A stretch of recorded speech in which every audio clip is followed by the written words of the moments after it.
Hey, what's up, y'all? It's your girl Lila Molina on 91.3 WVKR, giving you the latest Christian hip hop and R&B. I am opening up for DJ Tech One. He gave me the floor top of the hour from 2 to 2:30. So yay, it was exciting. That was your girl Jay with Stand Alone. She's doing big things. Shout out also to I'm so proud of him. I'm so excited to shout him out.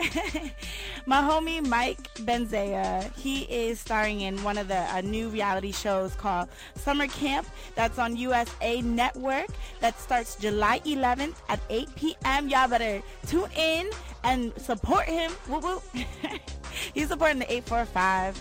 And he's bringing it up live, so I'm excited for him. Shout out to you, Mike Benzea. You're doing big things. Now, you can definitely reach him on Twitter at only1MikeyB.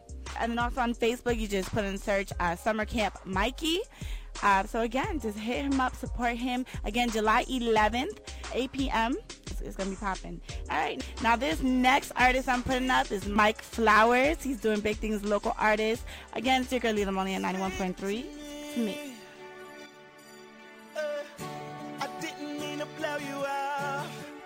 It's my fault, hadn't come in cars. Sometimes life may build the walls between us, that's my downfall.